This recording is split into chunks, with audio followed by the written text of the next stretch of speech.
Slicing through the noise with a culture attack. Pop culture, films, and the world we see. Deleted scenes, where the truth runs free. Take care, stay strong, we're breaking the mold. Be safe, stay healthy, let the story unfold. From watch parties, reviews to the news we spin. Deleted scenes, yeah, this is how we win. Take care, stay strong, we're breaking the mold. Be safe, stay healthy, let the story unfold. From watch parties, reviews to the news we spin. Deleted scenes, yeah, this is how we win.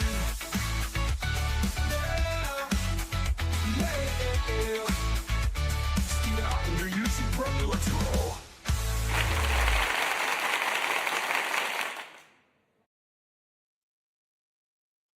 Good evening, ladies and gentlemen out there in YouTube land. I am Deleted Scenes, and I'd like to welcome you to tonight's episode of what show am I on? Oh yes, Picture Pages. I am bringing back the Picture Pages segment that used to be. I'm sorry. Oh, the Mystery Movie Night. Oh, sorry, right, of course. Welcome to the Mystery Movie Night podcast. I am Deleted Scenes, and I will first off like to welcome everybody currently watching us on X. I can't see you, but I know that you're there.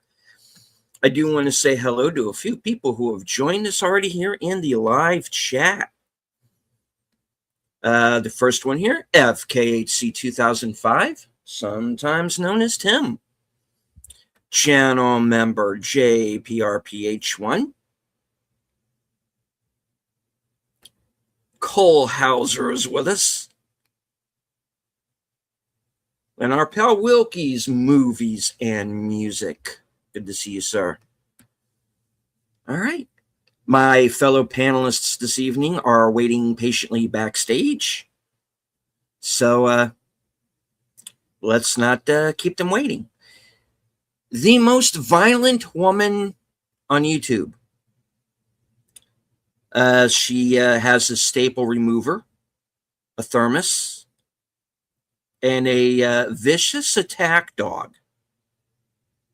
The bestest, most strongest dog in the world. That is probably with her right now. So, let's not upset either of them. I warn you. You know her, you love her, you cannot live without her. The reason why I know you're all truly here, Sin's Corner. I'm going to toss this globe plushie at you. That's my weapon for today. No. Be afraid. No. Be very Plushies, afraid. No. Get on my bad side. Oh. All right. The man who shanghaied himself into this broadcast, much to his detriment, abandon all hope, ye who enter here. Enigma Severus. I have this for the attack dog, just in case. Let's give it to him. Yes. Your boy. All right. And also joining us, another woman who probably wishes to kill me. Really, does a woman need a reason to kill a man? I mean, come on. In this day and age, you know. Another extremely violent individual who forced their way onto the broadcast and sends me these like really horrific emails, and I live in fear. Rachel, the elder millennial. I'm noticing a weird pattern, Rachel. Like all the women are super violent and terrible. I do not. Scary. Just because I have a black cat doesn't mean anything. No, not that. My attack. You don't have a black letter, cat. do you? She has a Attack. claw. Oh, hello. Attack. Here. Hello to Spider Unlimited. Hello. All right, so we're starting a little bit earlier this evening because last night was something that was kind of different. We had a double feature. In some places, there was actually a third movie, and we're going to be getting into that. All right. First off, don't let me take over. How is everyone? We're doing good. We're fine. We're not going to. Yeah. We're not going to injure anyone. We're not going to. We're good. Been better, but it's good to be here talking with you. Sluggish this morning. I know, right? Big time. Yeah. I'm at because we were out so late. We were, and they had better change that up. Like multiple people were not happy. There was more than an hour wait between the two, so I didn't get home until after midnight. Yeah, yours started a little earlier. Yeah, mine need to do back to back. My second feature started at. The movie itself didn't start at 9. The preview started at 9. They were already in previews when I went out from the first feature into the second. So I didn't have that hour. So yours wait was that legit back to back. I'm jealous because I was miserable. I was so upset because the film that they showed as the second film in my theater was the one I had not seen. The first film I had seen last week already at the early access screening. Oh, no. Regal had an early access screening last Wednesday, and then it was one of the mystery movies. And some of the Regals had 4 showings. So they had so basically, if mine had done that, I would have immediately gotten up and got a ticket for the other showing of the second, like this other movie. But mine only had 2. But some had 2 at 7, 2 at 9:50. They were the same movies. They just flip-flopped them. You know what I mean? So people could choose. No, they actually showed both movies same time. And people could pick. It's just, I'm still very aggravated at my sleep deprivation caused by this nonsensical scheduling of theirs. I could have totally done without that. Okay, rant over. Okay. Steepler down. So basically what happened with me, unlike apparently everyone else, was that my movies were in fact back to back, 7 o'clock and 9. And then I went straight into a live stream right after I got home. Oh my goodness. So okay. That I was on the kind of like the last half hour of Troy Pacelli's movie night member stream that he does every Monday night. And for some ungodly reason, they chose a Harmony Korine movie. So which one? Spring Breakers. Spring Break. I was gonna say Spring Breakers is probably the most popular. Edited together by a pack of squirrels on cocaine. Oh gosh. Very clearly. Okay. I was getting a headache from the editing just for the few minutes that I was watching the movie. Okay, but we're not here to talk about Spring Breakers right now. I do want to go ahead and remind everybody in the chat to. I'm a vampire now. I used to be up all night. I used to be something of an insomniac, so I'm still a little bit that way, but not as much. The older I'm getting, the more I value sleep. Same. Yeah. So I do want to remind everybody in the chat to please share out the stream, let everybody know that we're on, which is why I'm kind of extending this opening, to let everybody know that we're on and kind of get everybody in here. We're here a little bit early. So, all right. So, shall I begin? Take it away. All right. We are going to start off with, I don't know if everybody got this movie first, but this is the movie that I got first. And that was the Over Your Dead Body. The latest incompetent killers chase Samara Weaving around a house movie. Which is beginning to become something of a trend. Yeah, yeah. I was like, "Ooh, you're in another horror." Okay, all right, that's I your guess decision. this is like, I mean, she had a bit part in Scream 6, so I think like horror must be her thing. You Yeah. know how some actors just that's what they gravitate toward. She's good at it, Hmm. so I absolutely loved her in this movie. I Um, wouldn't be surprised if they do a spinoff eventually. And of course, I'm not saying they're doing it now, but they do a spinoff eventually of her doing something with the John Wick world oh eventually. gosh, Yeah. I wouldn't, especially like the wouldn't be end surprised. scene of this movie, that final scene. Hmm. That was just Okay, I love the self-awareness, you bonkers. guys. I Yeah. loved all of the tapping into the stuff about movie making Right. and Mm. kind of like a wink wink sort of, you know, to the audience when they talked about streaming at the end. Yeah. I don't, you know, like stuff like that. Um I get the feeling that Deleted wasn't crazy about this, but I saw it last week Mm. and it's not for everyone. I will say it's extremely violent and it's a very very dark comedy. Like very dark. I wouldn't be Mm. surprised if Quentin Tarantino had some sort of influence a little bit into it, you know? Yeah, it kind of did have a bit of that sort of vibe. Like you know, this in this movie, for those of you who don't know, sorry, I'm taking it over. Deleted. You can No, no, no. hijack Go it ahead. from me. Go I'm ahead, just like please. going off. Talking gets my mind off. You did see this before, really I had technically before the rest of us did. So yeah, you've and had a I little had bit more the time to mull it over than we have. So exactly. please go for I it. filmed a review for it like a couple days ago, a few days after I saw it, a couple days, maybe day or two, maybe before the screening, and I enjoyed it just as much as hey Proctophile as I did the first time. There were some for me legit laugh out loud moments, especially during a particular vomiting scene. I laughed so Hmm. hard, and I don't like vomiting scenes. It's gross. It's really nasty. But that moment, like, it wasn't a funny situation, but it was funny what was happening. I like the contrast of the very like you know, life or death situation mixed with very dark comedy for some reason worked extremely well for me. For those of you who don't know, the premise of the movie is that Samara Weaving and what's his first name? Jason? Is it Jason Jason Segel? Segel. Yeah. Yeah.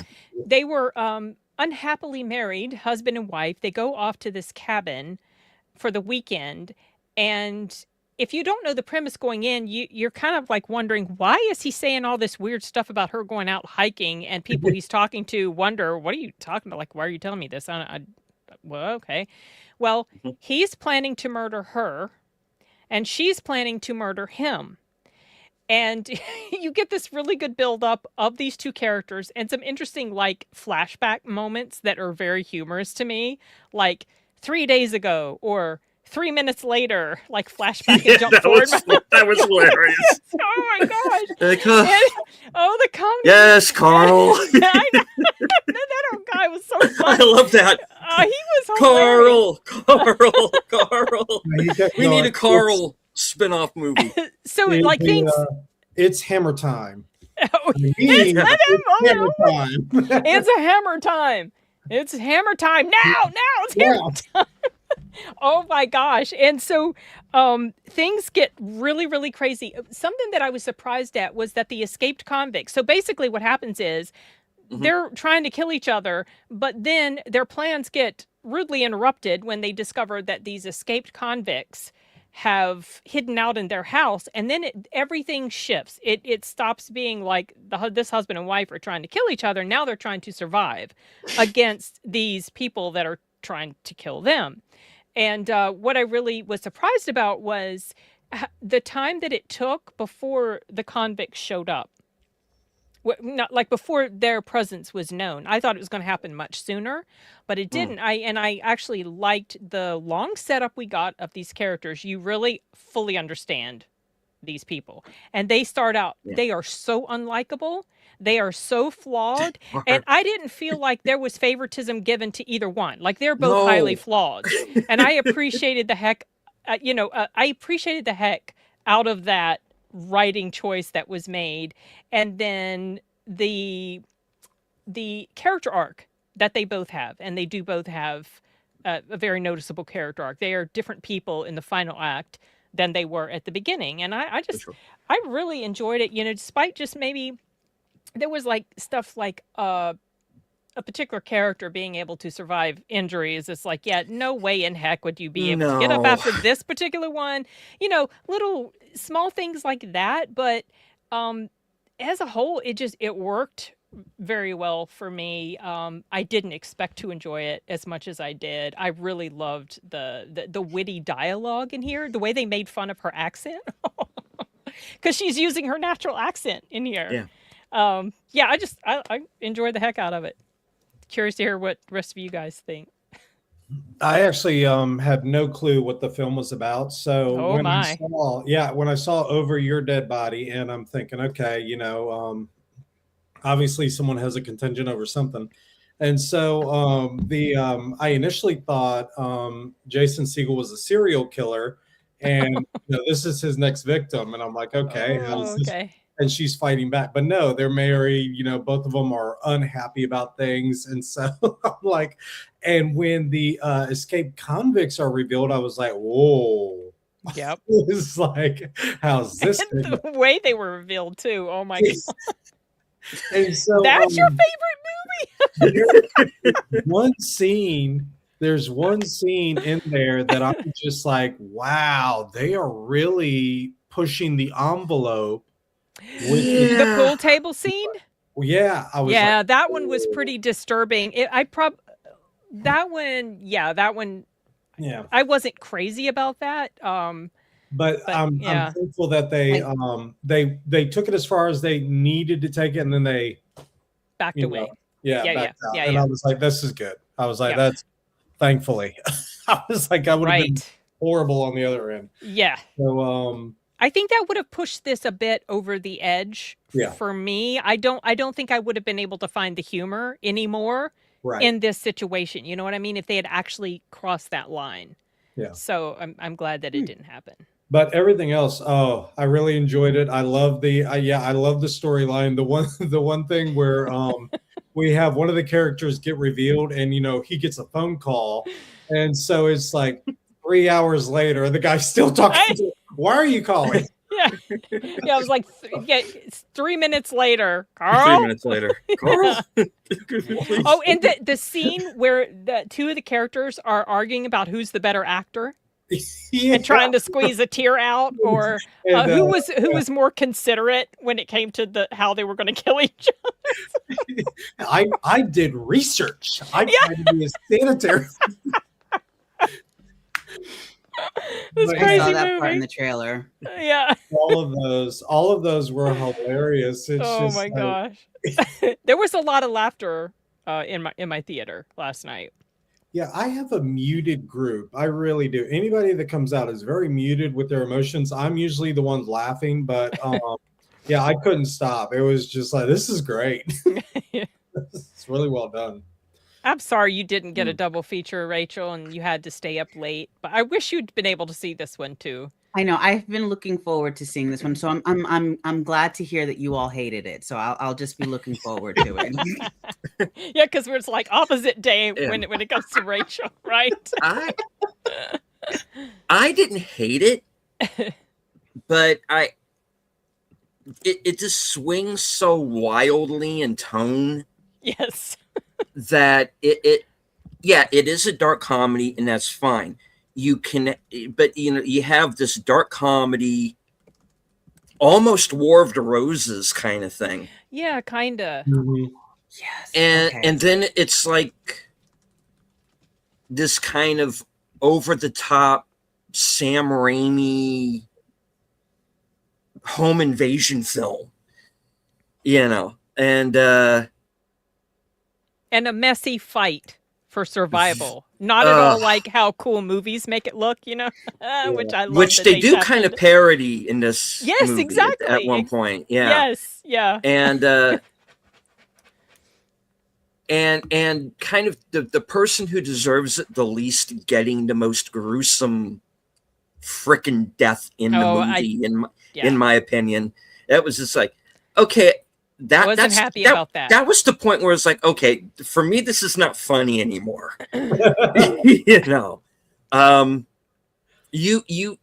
You know, you at that point you have gone fully into, you've leaned fully between that and the pool table scene. You have, in my opinion, fully dipped into the you're in the home invasion movie now. Oh yeah, That just has a lot of these really weird laughs in it, which you kind of need, like that Carl scene, the guy who calls him up and like, yeah, you know, I was going by your house, and you know that back way that I go to, and I couldn't stop laughing. I was laughing out loud. I was. Well, that but Ron that- Weasley. Ron and Hermione. Ron and Hermione, you know, I don't know, because one of the escaped convicts is basically an idiot, and of course, Ron and Hermione is going to be his go-to. I would have said Nicole Kidman and Will Ferrell, but that would have been a little obvious, I guess. Yeah, maybe. Because I was kind of picturing them in this. I do like the fact that there's been a couple movies right now, I can't place them, but how they they are brought to an extreme situation for them to start being honest. And to be sincere, a lot of times that is what's necessary to get people to start communicating are extreme situations, you know. Yep. And so I really did enjoy the fact that they started communicating with each other, you know, not in the best of circumstances, but No. they started communicating really well with each other based on what was necessary. And so I do like that they were bringing it around full circle. And so, Sorry. uh-oh. That's Okay, fine. take the ball. Yeah. Come on. But yeah, it the introduction with how they treated each other and how both of them were just over each other immediately. Okay, honey, you know, like fine. You know, they're trying to be so nice to each other, and then then they started actually truly communicating, and it was just like, see, that's technically what you needed from the get-go, and y'all are finally getting past it. But yeah, it was really well written, I think. Obviously the choreography with some of the gory details was going to an extreme, but it was still good. Yeah. Because this is not the first time that there's been a movie like this, you know, where that's tried to balance out dark comedy with this really gruesome violence. But I'm trying to remember, when was the last time one went kind of this far? And I'm going through my personal movie Rolodex, and I can't think of one. You know, maybe Due Date with Robert Downey. Of course, it's not. I never saw that, so I can't speak to it. But yeah, I mean, this was Quentin Tarantino and some Guy Ritchie films can go there. Yeah, The Gentleman did really well with the dark comedy. Mm-hmm. I'm sensing a pattern here. You might want to invest in parachutes. People looking around. What's his name? Yeah. I don't know. It's I'm not hating on this movie. Get me wrong. Don't get me wrong. Get me wrong or don't get me wrong, whichever. But I agree with you. I don't like that death. That particular one. I'm not hating on it. Right. Do I have issues? Yes. These wild shifts in tone take me a few minutes to kind of get my head around. I know this is a remake of, I think, like a Finnish film.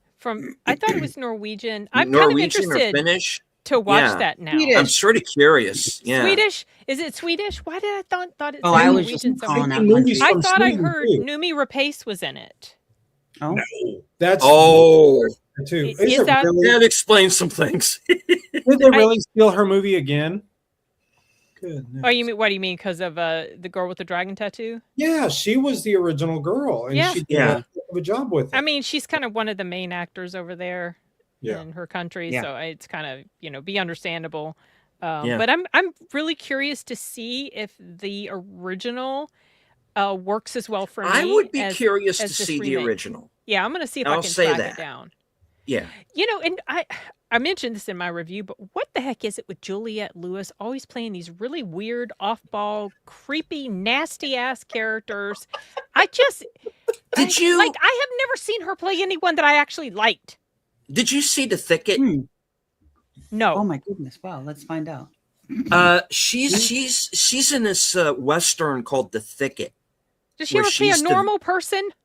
She is not a normal person. I don't think I'm she's just- played a normal person since like Christmas Vacation. It's probably all the drug use from her past, but she's really good at playing really screwball, off-kilter, weird, annoying, like creepy, nasty characters. This was no different. She This was, was- slimy. It She was like- was. Yeah, this was kind of a more comedic version of kind of the Mallory Knox character from Natural Born Killers and Okay. her character in The Thicket, Okay. where she plays this basically human trafficker in the Old West, Oh, lovely. who's had her throat cut and survived. So she talks like this through the whole Oh movie. gosh. And that was an intense film, and like it has like Ethan Hawke's kid in it, and Oh, the girl, the daughter. no, the Maya? son, Oh, I don't know if I've seen his son. and he I'm going off on this whole other tangent on this other movie. He hires Peter Dinklage, who's supposed to be like the sharpshooter, to go out and because his sister has been taken by these people and their grandfather's killed and all this. And it's kind of like if Cormac McCarthy wrote Taken and set it in like Blood Meridian's world, you know? It's actually not a bad movie, but anyway, I thought of that while I was watching this movie, which kind of gives you an idea of where, kind of how dark this movie goes sometimes. She's been in Yes. Ma. Yeah, Been in what? Ma. Remember that movie Ma? She wasn't the bad one in Ma. That was Octavia Spencer. Oh, Wasn't Octavia she was. like- I Yeah. forgot she was in that. Yeah. I'm gonna post a link. I don't know if YouTube will let me. I'm gonna post a link. So the film that this was a remake of is called The Trip. It is Norwegian.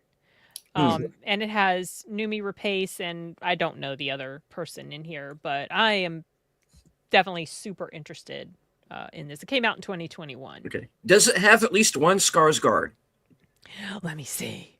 I don't think so. No, it doesn't.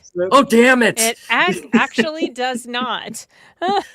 They look more interesting. Rapace looks great, and I loved Rapace in gotta find the this John Krasinski Jack Ryan. Oh, she is did- she in that? Yeah, she did great in season 2. I want to say it was. Oh, I Maybe- never saw season 2. I only saw season 1. One thing I did have a hard time buying into, and I don't know, maybe it's just like the superficial side of me. I found it hard to believe that Samara Weaving would have hooked up with Jason Segel. Those Well, characters. I don't know the story, the backstory with how they met and everything. How they met, yeah. I still Kind of- found it hard to believe, Oh! but what? Oh, okay, I know him. Askell Henny. Oh, yeah, Haskell Henny. Yeah, who is he? Yeah, from he's the bad guy in Sisu. The season? This Sisu. The Sisu. the major. Yeah. The season. Oh, That's okay. The season. That's- Is No, that a new yes. show? Is it Sorry. the follow-up to The Bear? And he was in The Martian.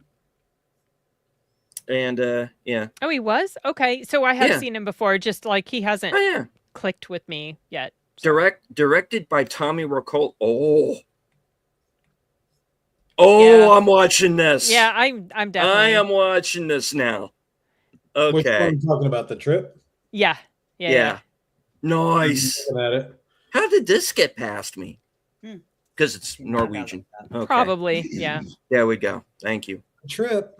Dear Norway, could you like send your films over here? They seem to be far more interesting than Wonder- ours. I wonder how easily it will be to find it. I'm gonna do a It search. says it's on Netflix. On Netflix. Oh, Yeah. it's on Netflix. Oh, I didn't notice Mhm. it. Yes. Okay. Yep. Netflix Watching has a this lot of thing. great foreign films. Yeah. Watching this thing. I'm gonna log into my Netflix You know, right now and and add I- it to my watch list. And I know people beef with Netflix, and I completely get it. But sometimes there are some good movies on there. Oh yeah. Train Dreams. There's a lot Train of good Dreams. stuff on Mhm. Netflix. Unfortunately, sometimes you got to dig. So The and this doesn't spoil anything, but the opening scene, one of the ones I really was when Siegel is walking around the house walking around the yard collecting rocks and doing these long glances back and everything. The introductory scenes to the whole stuff was just really well done. There's a lot there. And it all Already- comes back, which is pretty. yeah, I figured it would. Pretty- The bag with the pretty rocks. I knew that was going to decent. come into play. The, You know, the key, yeah. Yep. And And that's I just looked. I already had the trip in my watch list. Oh my gosh. Okay. Oh, Sin, have you seen Triangle of Sadness? No, I have not.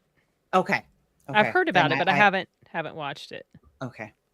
That's so sad. I'm just kidding. You mentioned the vomit scene, and I wondered if it was also the same vibe as the vomit scene in that movie. Which, when you get around to watching it, I wonder if it'll connect us. Oh gosh, I can't. I do not like seeing vomit. I have a very sensitive gag reflex. So like it's. You know, and I have to look away sometimes. Like something as stupid as someone holding like a flashlight in their mouth. You know how sometimes they'll hold a flashlight in their mouth if they're doing something with their hands. I cannot stand to even see that. So that's what I was going to say.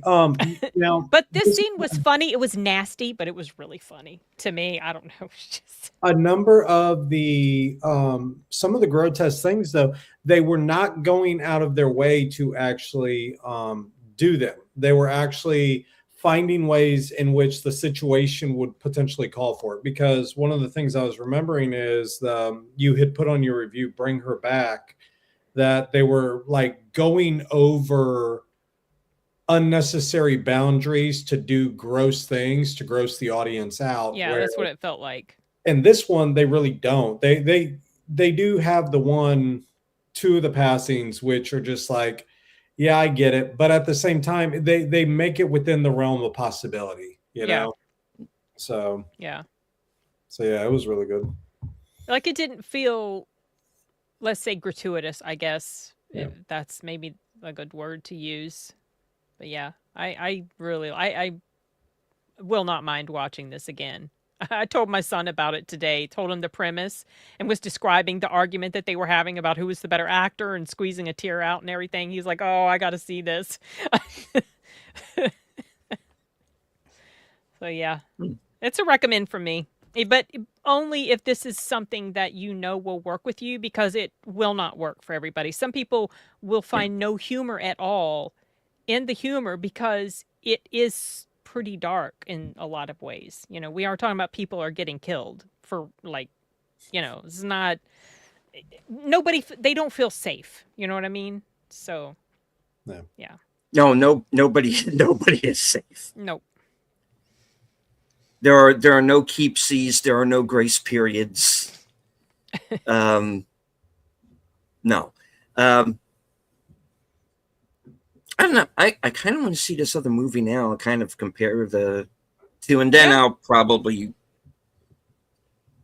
like this movie better or worse than I did. You never know. I'm not hating on it now, really. I just it gets, and again, just because I think I'm getting a little bit older, and I think the blood and guts routine doesn't work with me as much as it used to. So, again, not a bad film. It's not going to be for everybody, and it is over the top.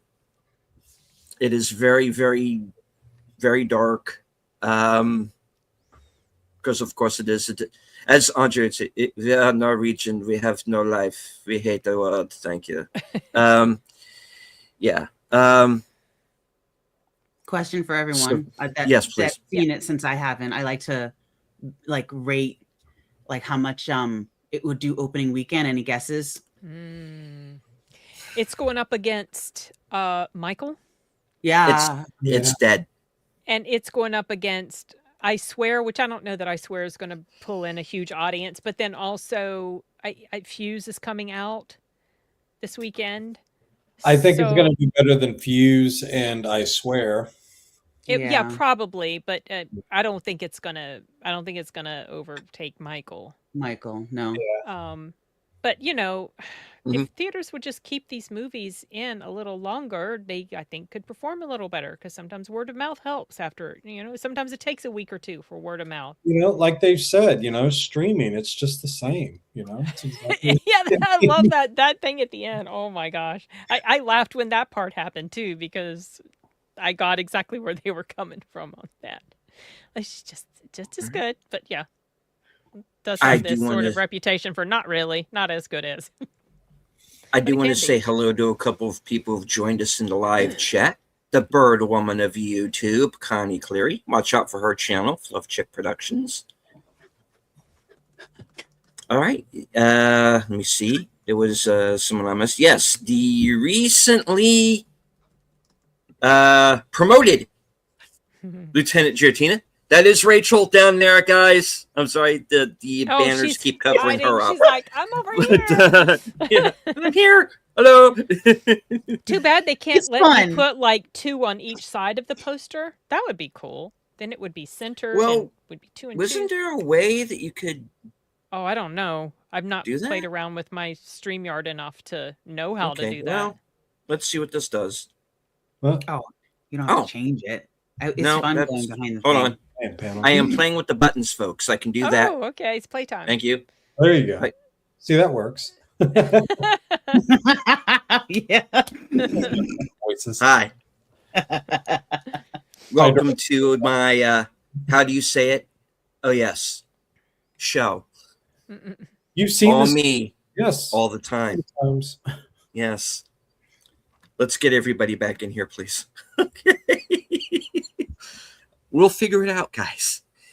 All right. Do you think someone's going to question Samara Weaving if her next movie isn't a horror film? They're going to be like, "Are you okay?" Or like, "What are you doing? Are you trying to extend your range? Stay in your lane." I think she's doing a really good job so far because I know that a ton of people are not fans of Ready or Not 2, but with some of the people that I've spoken with, they've enjoyed what she's done in Ready or Not 2. And I even told one of the guys at the Regal Theater, I said, how do you plan to land the plane with the premise that you've already started with? It's very difficult to do that with what you've already begun. And so for them trying to land the plane on that premise, it's about as good as you're going to get. You're not, sure, you can change a few things, but in the end, it's still going to come out to be the same thing that you got. And so I don't think there's going to be a third for that.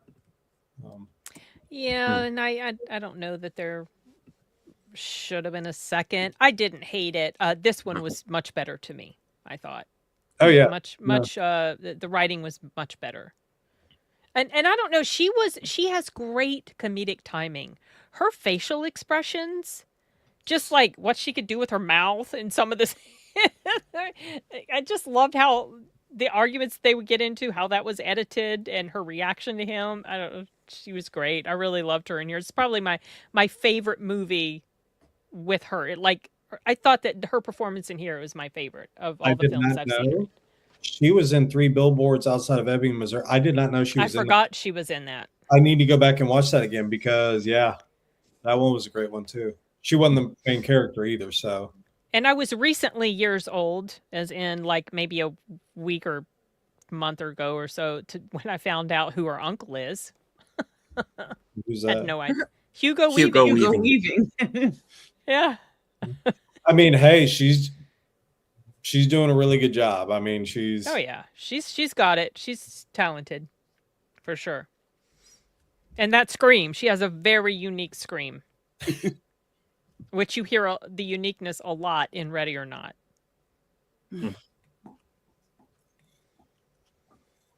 All right. So that's Over Your Dead Body. Non-spoilers. All right. So shall we move on to our next film? Let's do it. All right. The second film was Hokum, written and directed by Damian McCarthy and starring Adam Scott.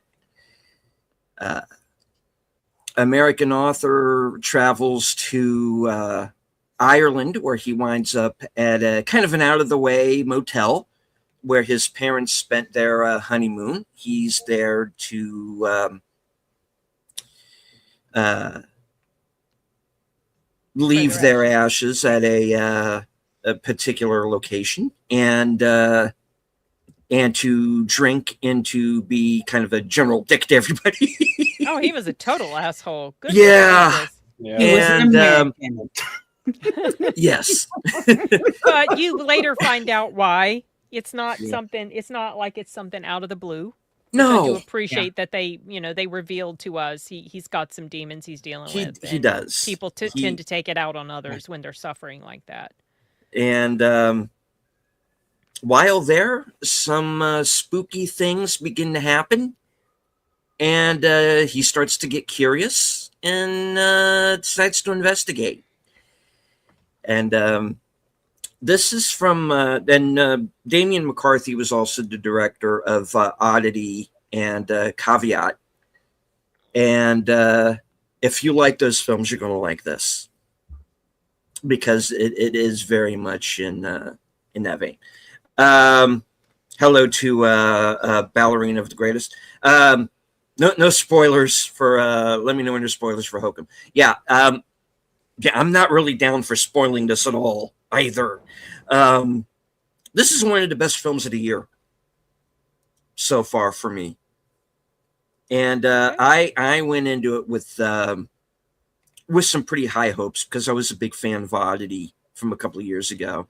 That's a good one.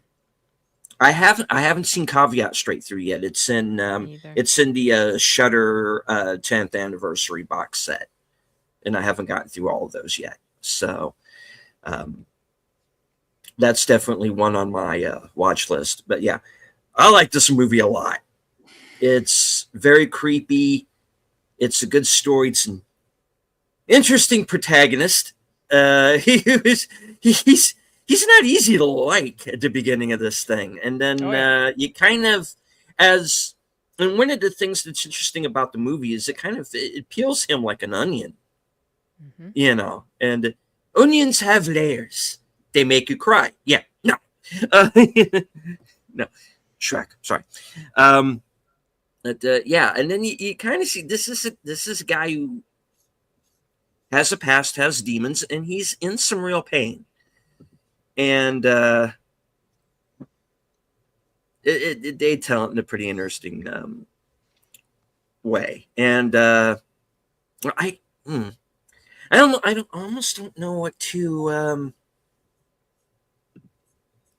kind of say, because, like I said, I really don't want to give this away, at least not at the beginning. So, folks, please jump in, please. Well, let's hear from Rachel. She was she can have the opportunity. I liked that. Sorry. I liked that. I know it's so hard to talk about it without like saying it. For me, I liked that it was a story about healing and they framed it within a horror film. End scene. I don't know. Yeah. I mean, it was again.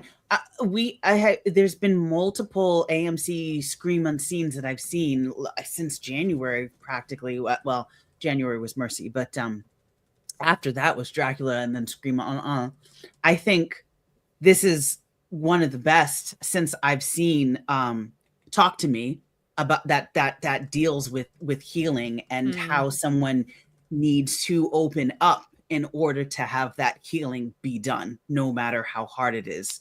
And peeling back those layers, like you said, and just the different approaches that they took for trying to implement it still being a horror film. I did write down at one point, I was like, I think I wrote down, what did I say? Oh yeah, jump scares don't get me anymore.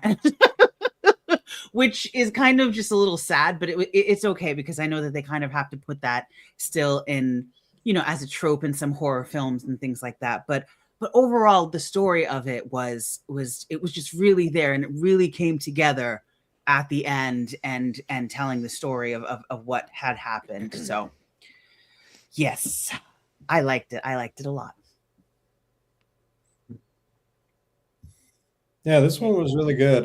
This was the first one that I saw. So when I went into it, and the opening scene has nothing to do with the film itself, and I'm And like, that's "What?" creepy. The opening Yeah. scene itself is creepy. Yeah, I was like, "What is Ooh, happening? yeah. Why?"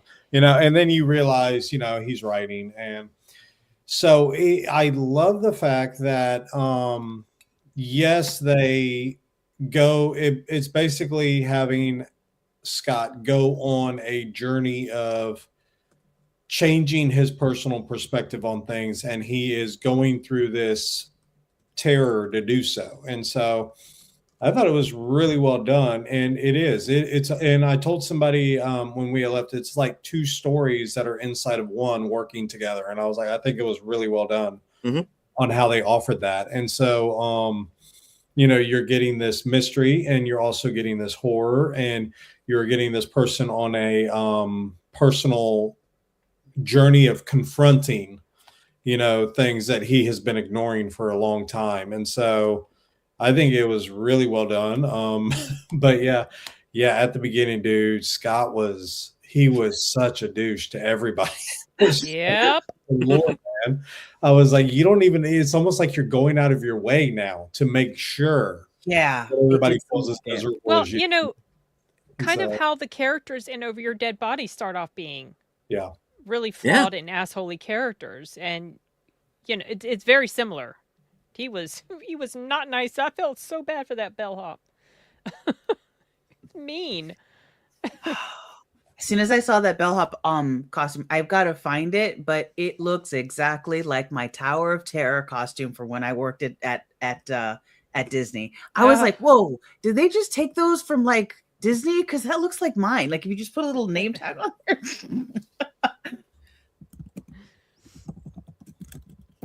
And So this- hello to Outlaw Bill. Hey, Outlaw. I am going to be joining Bill Thursday at 5:30 for something that we're calling Comedy Greats.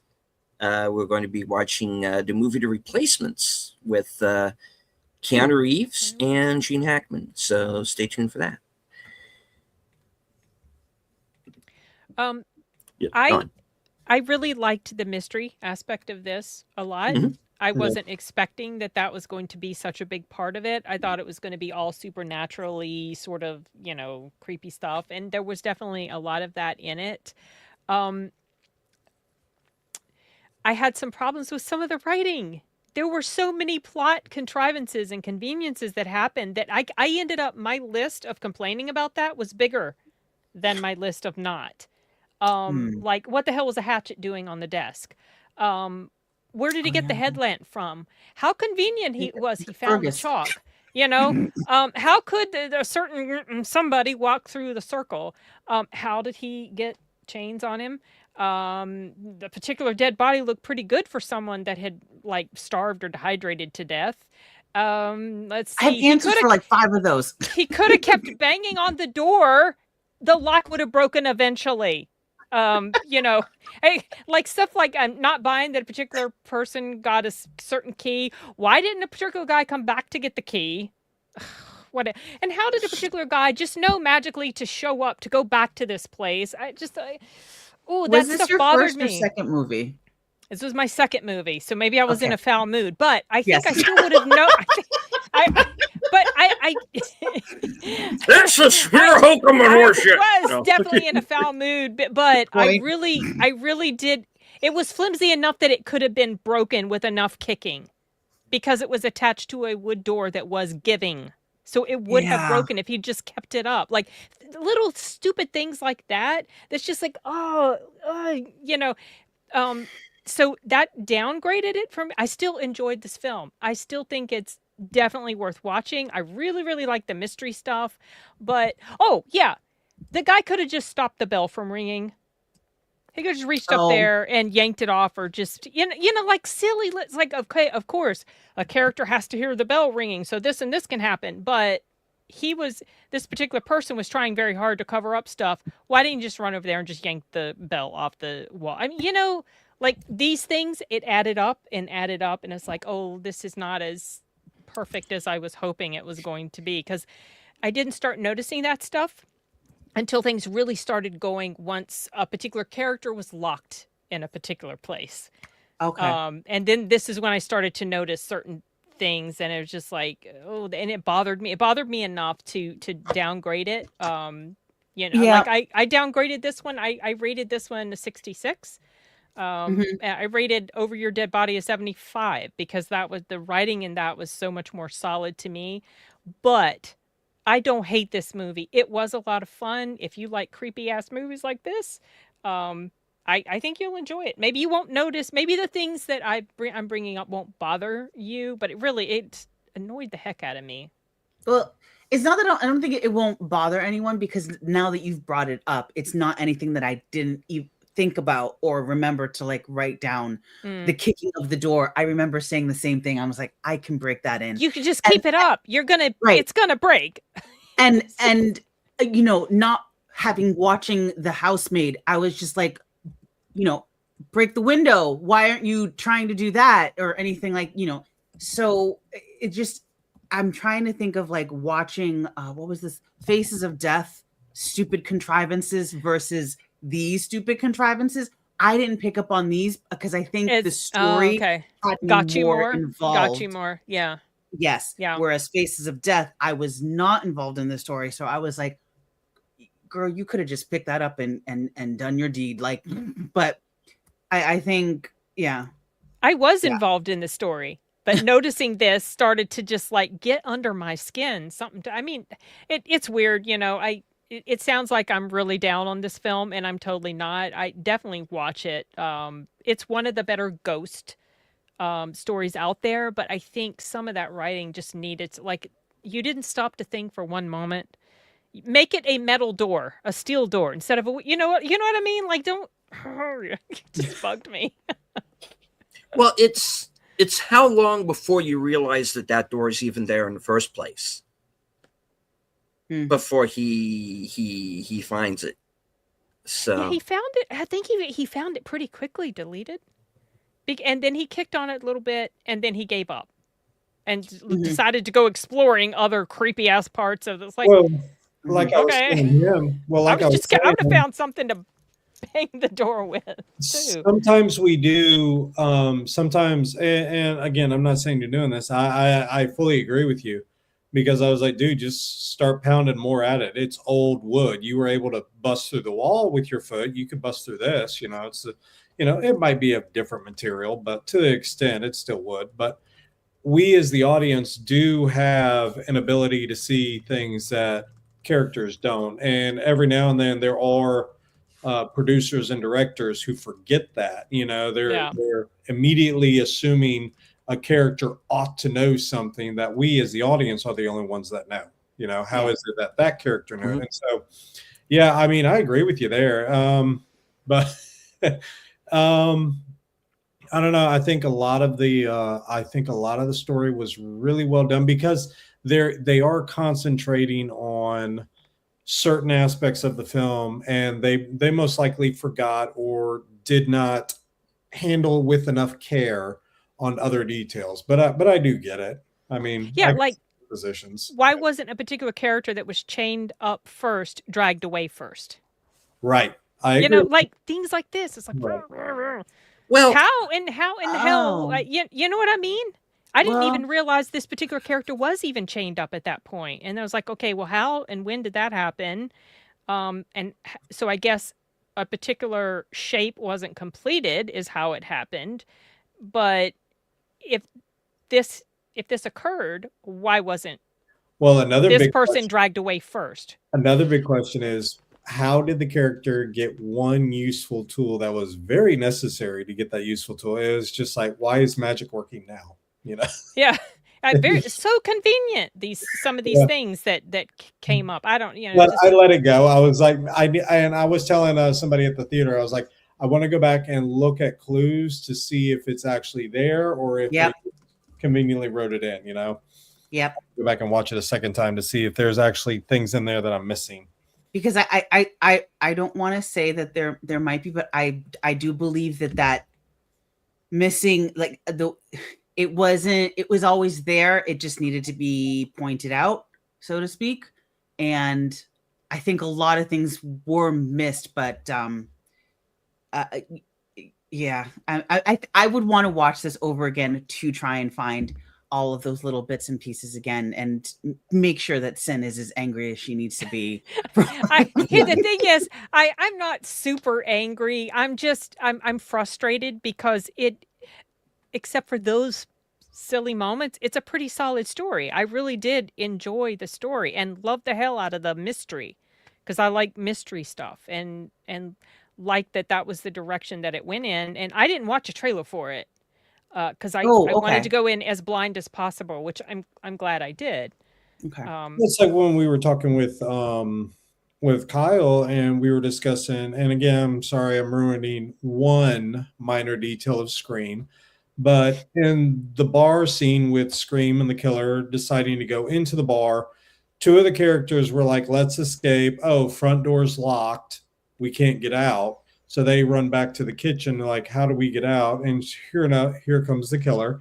And then the killer conveniently leaves out an exit door without demonstrating any, obstacles at all. And so it's just like, yeah, we could have solved that minor issue by simply demonstrating that the killer had the key and unlocks the door and leaves. That 10-second scene would have saved that plot hole. And Sin's argument is certain things could have been done to save those minor details, which seemed convenient. We could have fixed those easily, had you taken the time. Yeah, agreed. I think it could have been fixed, and for me, it would have made this film so much more solid as far as overall writing.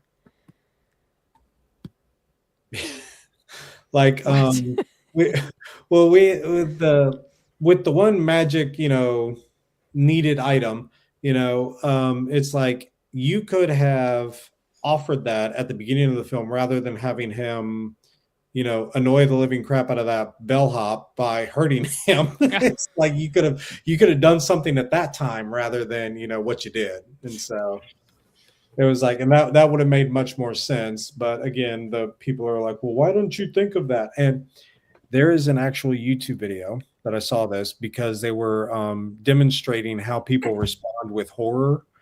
And so they gave a real person a key to go and unlock a locked door at a distance.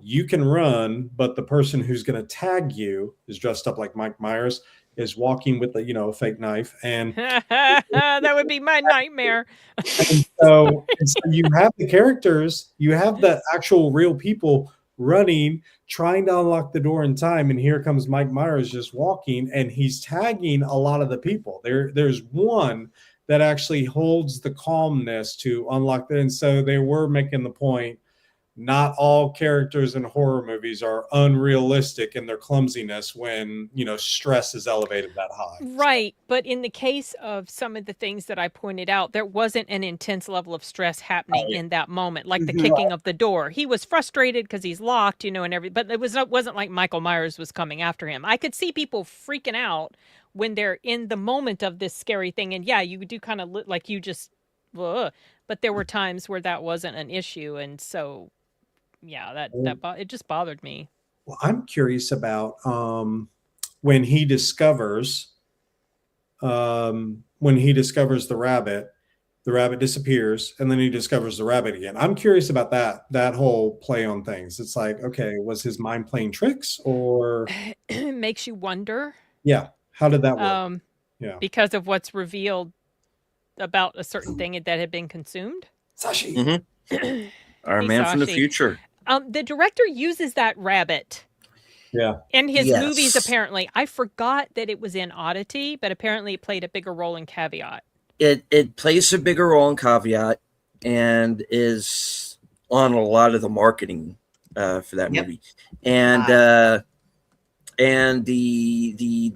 rabbit figurine that's in Caveat is in the store, is in the occult, the Sisters Occult store. Oh, okay. And Okay. Oddity sitting up on the shelf. Okay. And the fact that you're kind of getting some similar imagery. And Sin, check me on this. The house that he's in at the beginning of the movie, doesn't it look like the one from Oddity? Oh. Kind of design-wise, it Maybe looked very kind of boxy. similar. Kind of boxy. It Yeah. yeah, maybe They a didn't stay skosh. there long either, though. No, it just is a very short scene. But I know Yeah. what you mean. Like there is It's- a part of that house. I- It's like long. I do feel rectangular. like these movies are connected in a way. Oh, And yeah. I'm wondering, Yeah. am I reading too much into those No, probably not. connections? If I think it's the intentional, director's using the probably. rabbit, Yeah. yeah. If the director's using the rabbit, I wonder if he's wanting to connect it like a universe. Now I got to see these two other movies. I wanted to see Oddities- Oddity. I never Oof. got around to it, but I didn't even know about Caveat. Yeah. Yeah. Yeah, now Oddity's I'm on really interested Shutter. It's an to excellent. watch Caveat. Oh, okay. Excellent Good. film. Yeah. I And, saw it. I was a little late to the game when I saw it. Maybe, I Yeah, don't me know, too. a year late or so, but I really enjoyed that movie.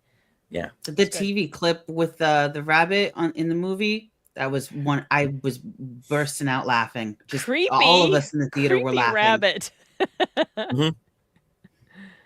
What happens, children? All that Jack. Yeah. Oh, I remember. I was in the. And as those of you who've been watching my channel for a while, I occasionally work blue. And when that scene popped up in the movie, I went into the chat and I went, Tim Curry, Jackrabbit, motherfucker. Yeah. I'm like, get that off of my screen right now. Enough, away with you. Go. Pennywise just showed up in the middle of the movie. When I saw that, somebody was actually asking, I had met an AMC manager there, and he had said, he goes, I honestly wanted to come here because I heard that they were playing and I wanted to see both. So he took the opportunity Because they to only showed show up. one at AMC. Yeah. So he took the opportunity to come up, and as we were talking about it, he goes, I don't get that scene. And I said, what I think is happening is the character of the guy is mixing the tragedy and the childhood. You know, he's mixing those circumstances that took place. And so I was like, that's how I'm perceiving it. And he was It goes into Candle Cove territory. Yeah. If you ever saw the Channel Zero series. This kind of feels like, this movie kind of feels like it could have been a season of Channel Zero. And I mean that in a good way, because I love the hell out of that show. Sadly isn't on anymore, but yeah, it definitely reminded me, and especially in that scene with Candle Cove, because that's definitely, because that was another case of this, you know, this childhood TV show that these people are remembering kind of coming back to haunt them, because there is this sort of Pennywise type of character that's kind of hidden in it and is now in their adulthood trying to get them. Now I hear that's kind of not what's happening, but that was very creepy, that scene. That got me. And I'm like, this is... There were a lot of legit creepy moments in here. Yeah, it worked. It worked for me, the creep. And I am not an easy guy to... I'm not easy to scare. It was the music, too. The music really got under my skin. Is good because it's Joseph Bashara, who's the guy who does the music for The Conjuring and Okay. Insidious, and yeah. And what's more So, funny is yeah. one of the normal characters, one of the more normal characters in the entire one is Jerry, who is the awkward, weird one. It's the one everybody thinks Yeah. is nuts. Yeah. He's Rachel, he's logical thinking. What were you going to say? A few seconds ago? Oh, I think I can try to explain without spoiling why one was taken first and not the other. Okay.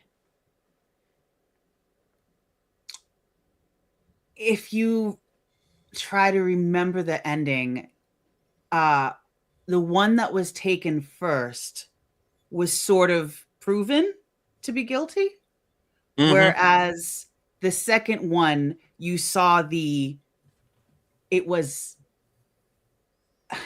Innocence.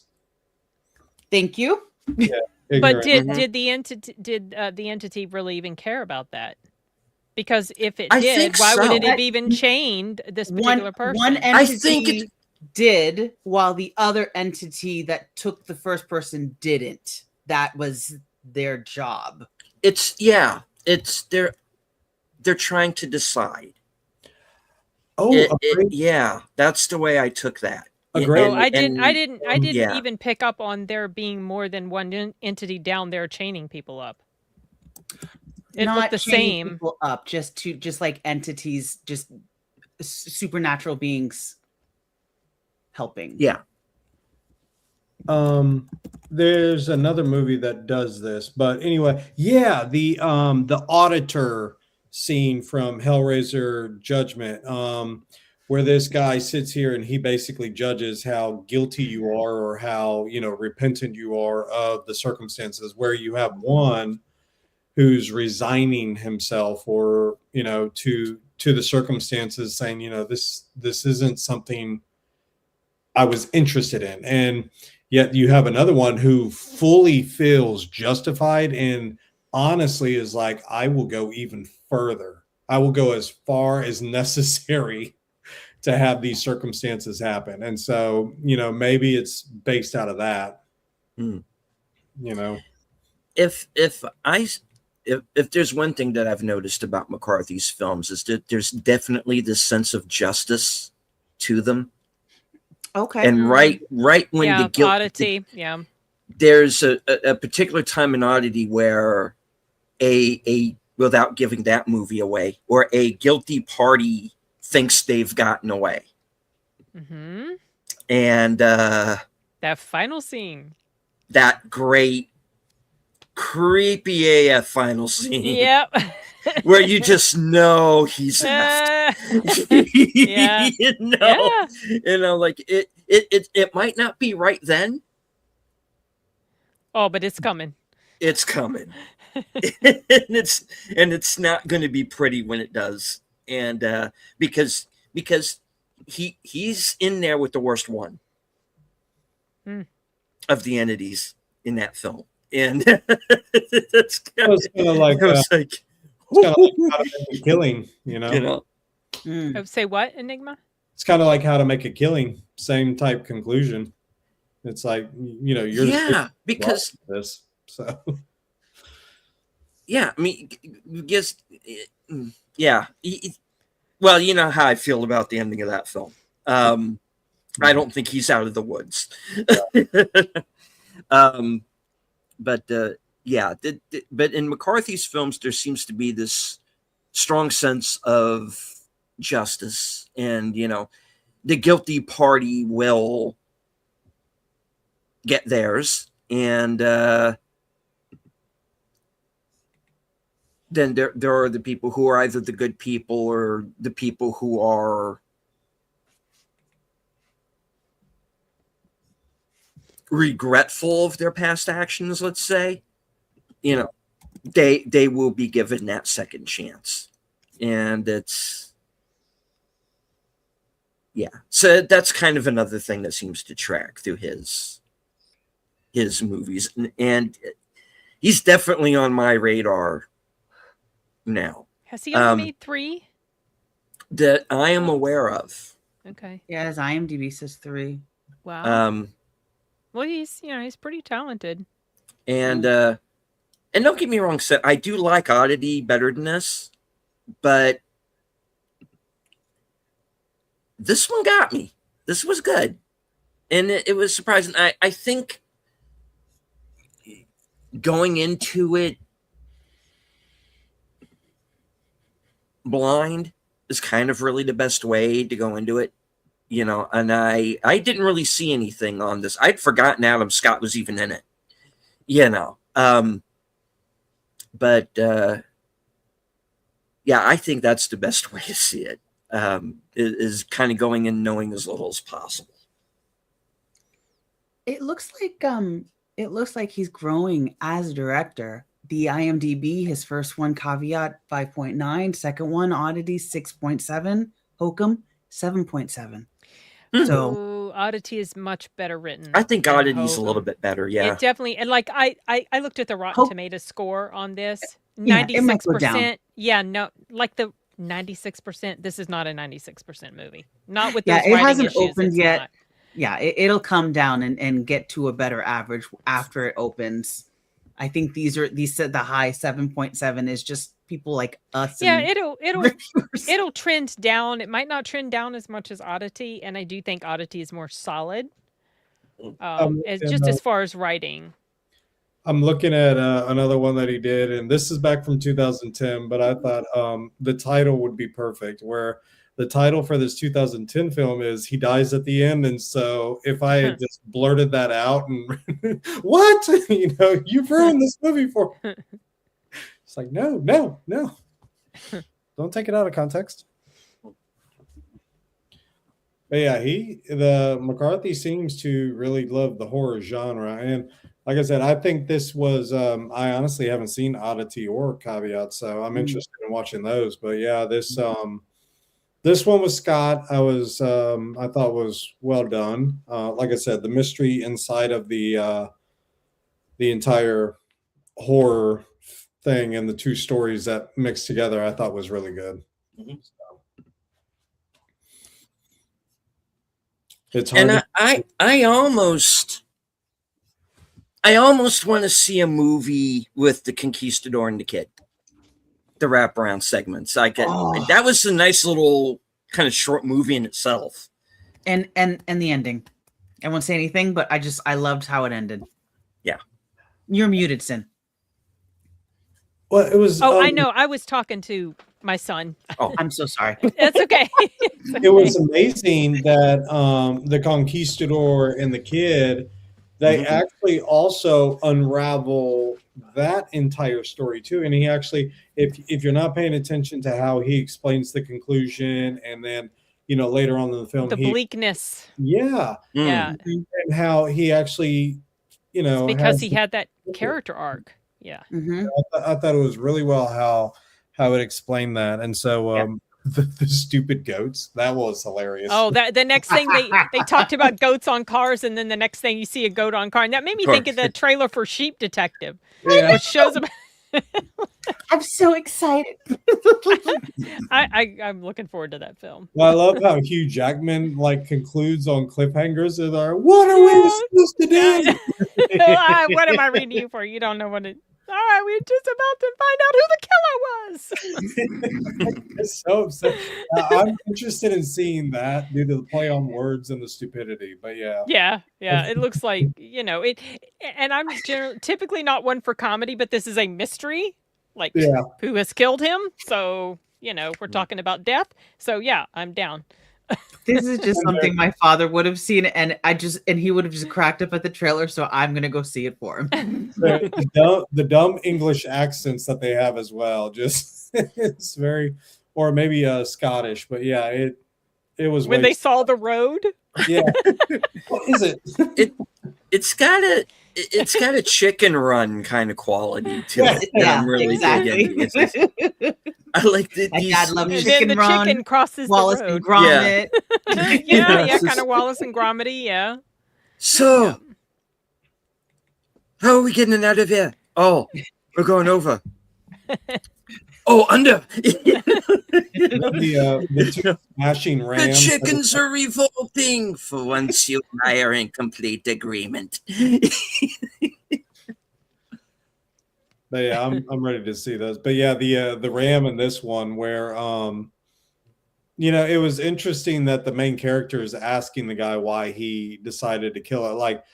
Like there needed to be some sort of reason, and yet you yourself are very bleak. Like why Yeah. do you even care? And so I was sitting there watching, I was like, I wonder if that's going to come back at all. And so, like I said, I need to go back and watch, see what clues I was missing or not knowing. But now that you know the film, you want to go and see them. Yeah. Oh, Yeah, it is. Apparently, there's going to be another Shaun the Sheep. Okay. On the shape. Cool. Oh yeah, All right. it's 2026. Yep. Nice. So we're all thumbs up on Hokum? Yeah. Or Yes. thumbs up ish? I give At you know least like that kind of. Fair enough. Just because of those silly little things, Fair you know. enough. I mean, if those had been fixed, I'd be. Sin was tired. Sin was like, I'm going to spoil this. I was tired. It was very late. I had a bad I was head. bitching about it on the Reddit thread. Let me tell you. I hope they don't do this again. If they do, it needs to be back to back. Okay. So, well, let's go a little bit into that. Kind of our own personal, experiences. Number one, let's clear this up. Was there or was there not a third movie in some places? And Marcus got Fuse. Marcus got Fuse. Okay. And I don't know if Cinemark. So sometimes when Cinemark and Marcus have the same thing. I have not been on the Cinemark subreddit, so I do not know if they got Fuse or if they got one of ours. Don't know. No, I was making the joke about Slanted and how the AMC manager was talking about how people were complaining and wanting their money back. And I could just imagine him sitting there, standing there, being like, "No, you saw the movie. You have honor.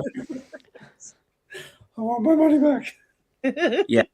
I would have just walked out as Slanted. Hey, someone walked out of my theater, came People back from the walk bathroom, out. and out they went. I was like, whoa, Yeah. okay. Yeah, people do that. I only stick around for these, even if I hate them, because the live stream discussion. That's, the reason I do it. I would never have gone to see Slanted on my own. No. Well, that's what I told one I of my wouldn't have friends either. today. I said, we saw 2 movies. I go, one of them was at 9:50. I didn't get back till, like 12:30. And he was like, well, why'd you do that? I was like, because we have to talk about it.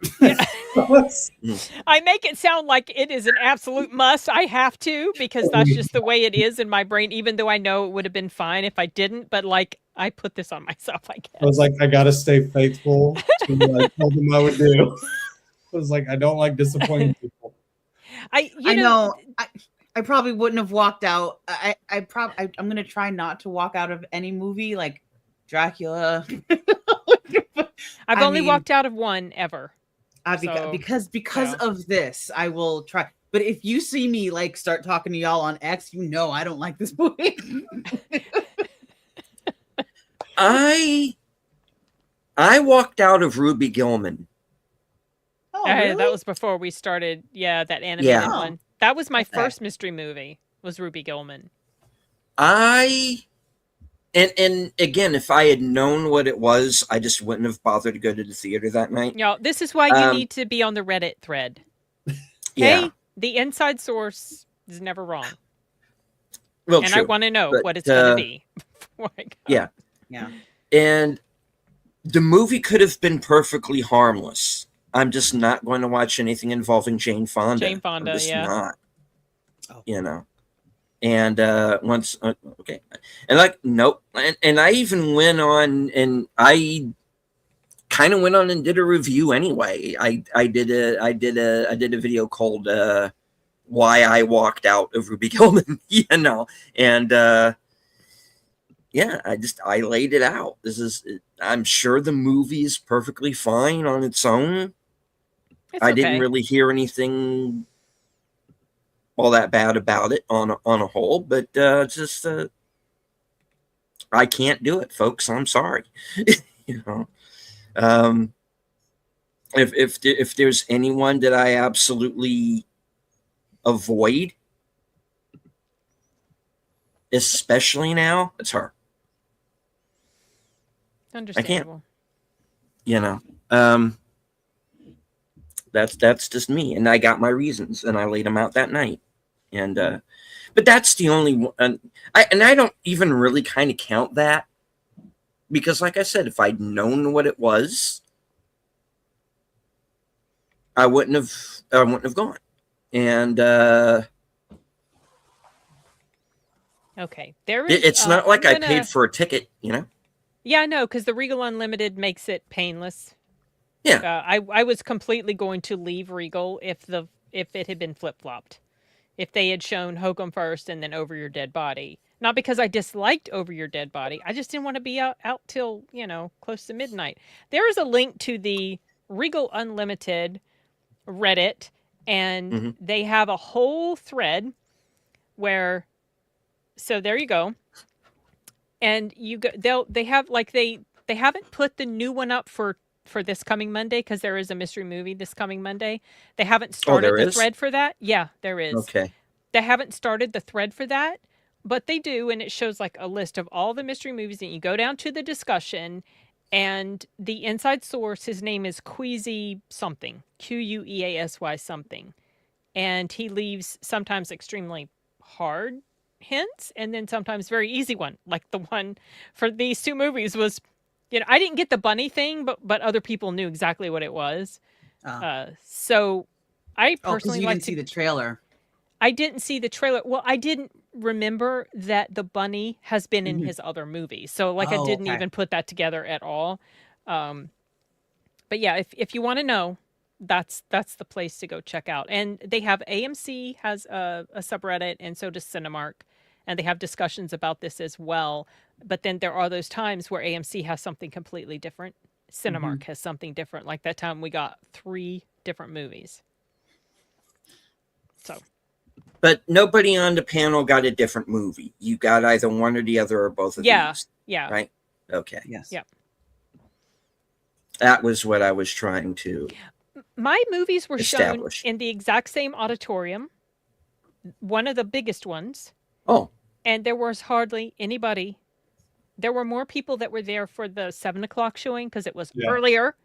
I had to move theaters. Yeah. I didn't. I just set my butt right there for a whole hour and bitched about it on Reddit and surfed Twitter and complained to you guys. It was just.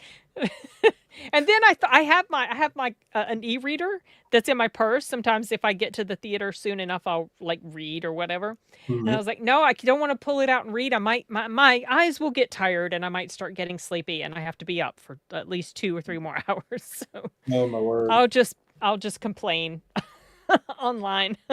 Did anybody have any walkouts? I did not notice any walkouts in mine. I didn't see any. Yeah, there was only 6. I want to say 6 people at the 9:50 show, and again, because it's Monday night and people, have lives. But I was this is my life now, E3. But no, I don't think I saw any. I had a lot of bathroom breaks in mine, but I don't think anyone that left didn't come back. Mm-hmm. There were some interesting walkouts. Because when you start to go to enough of these things, you start to pick people out of the audience who are there every week. Yeah. Like you got this group of teenagers that always sits up on the back row with me. There's a few other people. And now during Over Your Dead Body, there were some walkouts. I would say there were probably like 6 walkouts. But the last one, which was the 7th walkout, was the one that surprised me. Is there's this black fellow who goes, a young guy, goes to see all the movies. And I can tell his interest level by his body language. You know, if he sits up in his seat through the entire movie, he's down with it. If he slouches, If he's not. if he starts to sink down in his seat, that's when you can tell he's losing interest. That's funny. When he goes for his phone, He's checking out. he's checked out, and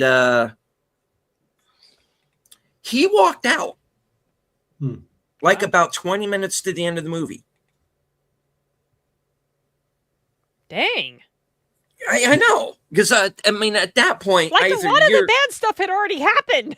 yeah, What? he's just like, phew. Okay. that whole front yard battle scene. That's when there was most of the walkouts. When the When a particular the thing character. happens, Yeah. that's where the walkouts happened. Yeah. And so yeah, that was a dumb movie taking out that character. Now with Hokum, there was one walkout. Mm. And I'll tell you why this surprised me. Number one, because I have never seen this woman walk out of any movie. Even the bad ones. I've never seen her get up and leave. And this was, and she's this little, and I say literally little. She's like 4 foot nothing. Very sweet, nice lady, but it's this little black lady. And she was there during the Matthew Nichols movie and sat through that and was next to me, and we were just like laughing away at that movie joke. It was, yeah. So it's like you made it through Matthew Nichols, but 20 minutes into Hokum, you walked out. Yeah, that's Why? What? I that I didn't get. Is that Hokum's not a movie you walk out of? It's a good one. Yeah, But it's I not don't even, know if it doesn't I have don't know if overly. it was just late or what, but I don't know. You know, like if any, I can totally get some people walking out of Over Your Dead Body. As much as it worked for me, it will not for everyone. Some people just No. do not like that type of, you know, that tone shift, like you said. Mhm. And it's pretty, you know, graphic and gross. But Hokum didn't really have like much. It had some jump scare moments, creepy, you know, moments, definitely in the shadows and the dark and all that. But like, I mean, it earns its R rating too, but it's not Yeah. as explicit no, as the other it's film. not. No. Maybe the entity hit too close to home. No, I'm just kidding. That would be so mean. Yeah. I mean, catching some strays there, are you? No, I'm just kidding. Because that's when the person showed up, you know. So, but yeah, no, it Hokum was actually well crafted. Aside from Sin's legitimate points, I mean, it was fairly well crafted with its idea, its premise, and its I way of- agree completely about that. Yes, I do. So, and like I said, you know, I think my biggest thing, and again, this is what my dad taught me, but you know, how do you plan to land the plane on the premise? And sometimes people miss out, or you know, like Siegel, Jason Siegel, inside of you know, Over Your Dead Body, pointed out, producers want you to ruin specific things because they think they know better, and it damages the quality of the story or the film or how it was crafted. And so yeah. But yeah, it was still, I don't think I had anybody leave. Those that stay usually here, those that are in the film usually will stick it out no matter what. Like Sashi said. Sashi said, we'll complain endlessly about it, but we're not going to leave. I have never walked out of a movie. But I will. Well, Sashi lives in an area of the world where, you know, you have to watch the movie whether you like to or not, you know. It is the Hunger Games. No, I'm sorry, Sashi. I was just bugging about it. You must watch the video. I'm just kidding. So let me go to Monday night here. You talking about next Monday? Yeah, I 'cause wasn't I'm- able to buy I'm my ticket looking the other for- day. Because it like sometimes it posts it up, but it doesn't have it ready. Like you can't buy the ticket yet.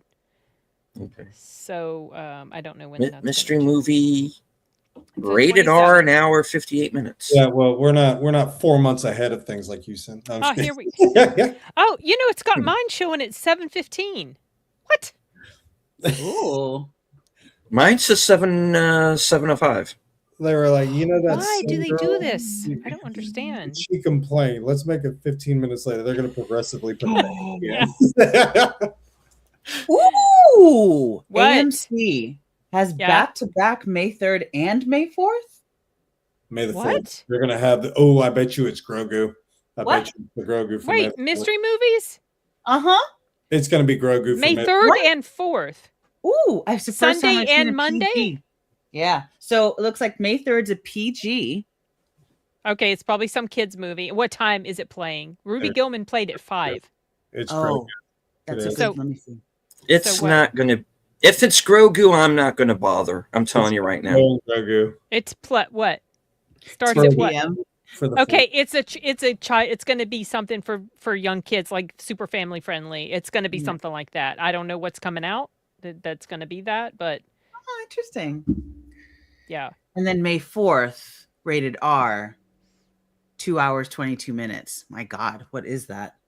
Oh Grogu? No. no, that's not rated No, R. that's not rated R. Oh, yeah, that's It- right. That's not rated R. Do we see anything for Regal yet? Deleted. I'm in the process of buying my ticket for the 27th.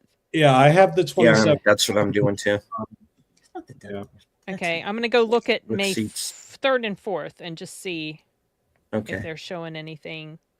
I don't think I'm gonna go to the kids movie on May 3rd. I'm gonna be probably driving to Jersey, so I don't think I can do that. Back to the VHS land. I know, I'm just bugging about that. But, yeah. Okay, let me see. About May Besides, it's 4th. awkward for me going alone into a kids movie anyway. Now, Yeah, I don't have it showing okay. yet. for I'll me tell for this Regal. story. I used to do this thing where I would randomly pick like a 7:00 showing and just go to whatever was playing at 7:00. And that time around was a movie called The Nutcracker and the Four Realms. Sorry, that was the last movie I saw with my dad before he died. But if you want to badmouth, you can. Aw. Aw. Deleted, all like, right. Now Okay, he's change the thinking. He's subject. thinking. Now, Do I want to the funny say? thing about it was all these soccer moms with their kids and me. At this kids movie, and I'm like, because I was on Stardust at the time. The Stardust, the late Stardust app, and it says I'm reviewing this for a website, guys. I'm not a creeper. All right, so the movie brought that up. So the movie starts, and you get Morgan Freeman as German, and you have a movie that switches directors who are stylistically opposed to one another. Lasse Hallström, who does like these,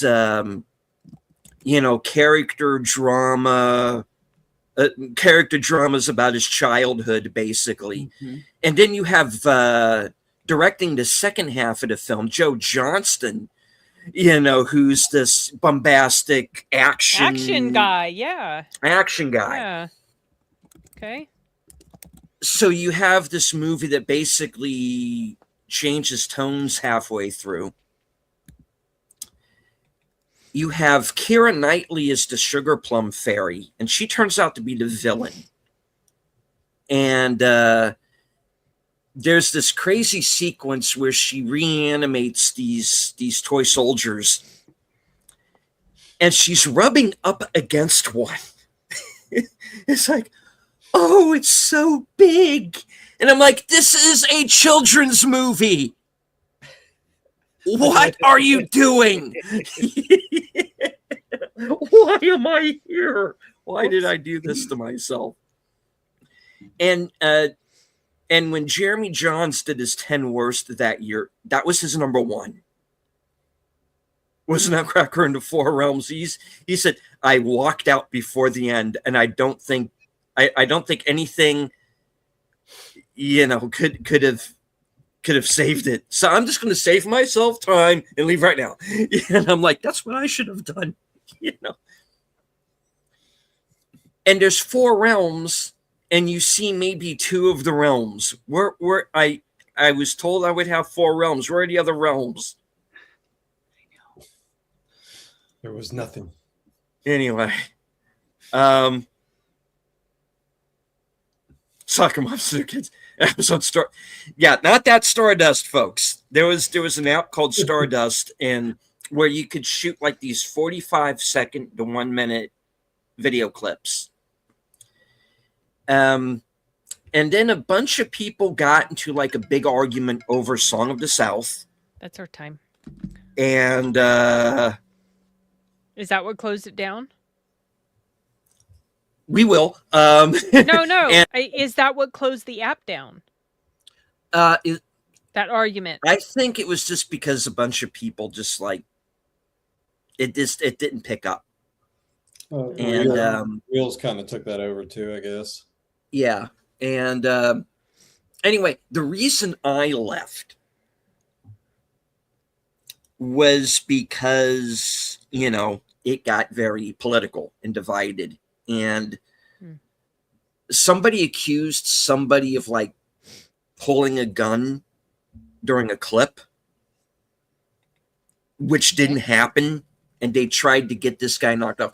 And somebody told this other guy that I was one of the people who was trying to get rid of him. When I had no problem with the guy. I could care less what you do. It's your video. You do what you want with it. And when that happened, I just went, it just became this whole thing. And then just, you know what? I got, quite frankly, better platforms that I could go to. Like, for example, this one. And Criticalist is way better. And I haven't had any trouble on Letterboxd. I know some people have. I haven't had any trouble on Letterboxd. I go on there and say whatever I want. Nobody's cared, But Stardust, that there was like a real problem, and I just, you know what? Bye. A couple of my clips are still out there from those days. If you go back and watch Double Toasted, they have, I think, one of the Halloween sequels. They have my clip from there on there, and one other movie. I don't. I think. Which one? The Wolfenstein movie. I don't remember the name of it right now. Overlord, I think, had Wyatt Russell in it. Yeah, Overlord. I think they have my clip from that movie, but so a few of them are still out there. You can find them, but yeah. I do not miss not being on that, not being on that app anymore, because this is way more fun. Sounds ridiculous. Yeah.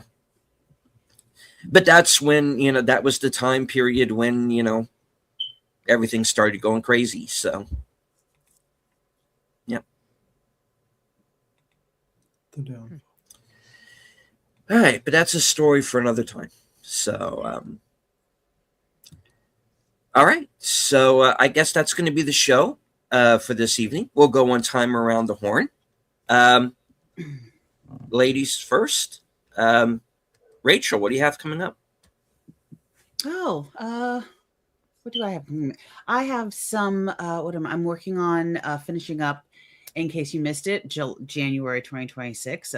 Begun coming out with everything that came out with streaming and movies. Just a quick little blurb for movies or TVs that you might have missed during that month.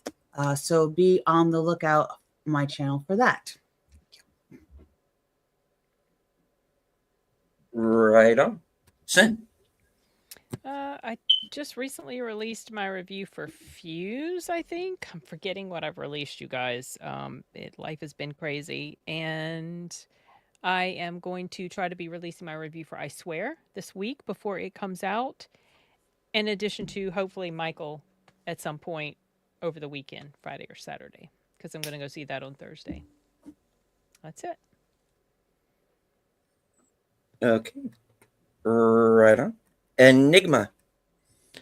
When I can get you up on screen. I know. What are you doing? Sorry. I swear you're doing it on purpose. I had to get up. Sorry. I can avoid. I'm going to be doing mystery movies again. Yeah, I'll probably be doing that a good bit. I will most likely be helping out Rachel with whatever she would like. And then I'm going to see if I can actually make a fan tribute video for the Ready or Not series, even though I know a lot of people are just on different parts. I really enjoyed it. And so it's just like, I want to make at least one thing for it. And so Samara Weaving's been doing great. So I think it'd be fun. All right. As for myself, put myself back up on Still Story there, Cambot. All right. Coming up here in about 15 minutes will be my program live from Sparkwood in 21, which I co-host with Troy Pacelli, Netters Network, and Aged Boomer. And we are going to be rewatching and discussing the season 1 finale of Twin Peaks entitled The Last Evening.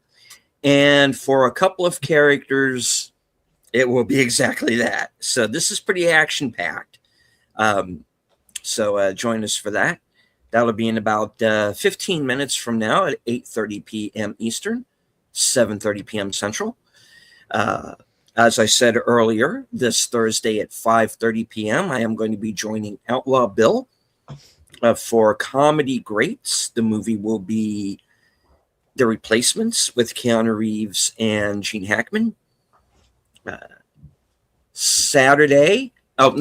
Later that night, 11 p.m., will be my program, Coming Attractions, where you get to find out what I'm going to be up to in the next week.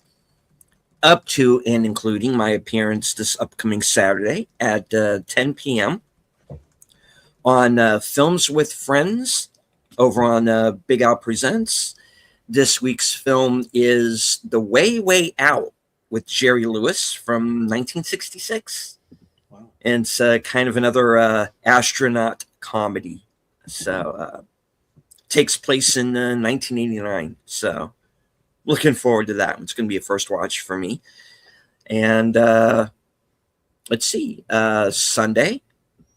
I haven't heard anything back on Western Cinema yet, if we're going to be doing that this week or not. So, Bill, if you're still in the chat, let me know. If we go on, that'll be at 4:30 p.m. 8 o'clock will be unscripted. I'm working on a topic, got a couple in mind. But at 11 o'clock, Reserved Seats returns, and I will be joined by the tired midnight blogger himself, Curtis Selby. He's going to be my guest for the entirety of the show. So stay tuned for that. We're going to be talking about what he's been up to and the future of his channel. So she says, all right, see you guys. I'm going to go find something to complain endlessly about till I head to work. Right on. All right. All right. So any final words before we wrap it up? Go watch, I swear. Yeah. Yes. That kind of actually popped in my brain, but I didn't say anything. Yeah. Go watch it for sure. Definitely. And go watch Over Your Dead Body, and watch Hokum. Watch a good movie. Yep. All right. And all right.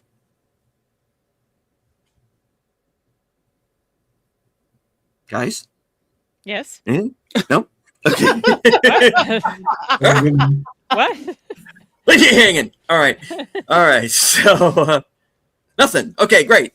All right. Guess that leaves it up to me. As I always say at the end of every broadcast from HQ and all points north, south, east, west, and beyond. Good night. Take care. Stay strong. Be safe and healthy, because this is how we win. There is music. And if I can find it, I will now play it. There is? There we go.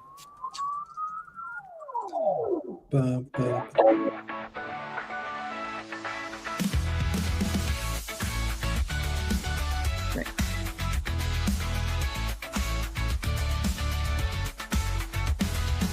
It's even not Neuronins back, slicing through the noise with a culture attack. Pop culture, films, and the world we see. Deleted scenes where the truth runs free. Take care, stay strong, we're breaking the mold. Be safe, stay healthy, let the story unfold. From watch parties, reviews to the news we spin. Deleted scenes, yeah, this is how we win. Take care, stay strong, we're breaking the mold. Be safe, stay healthy, let the story unfold. From watch parties, reviews to the news we spin. Deleted scenes, yeah, this is how we win.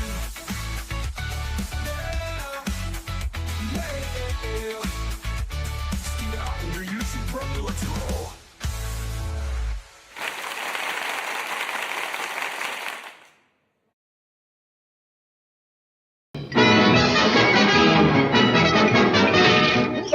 That's all, folks.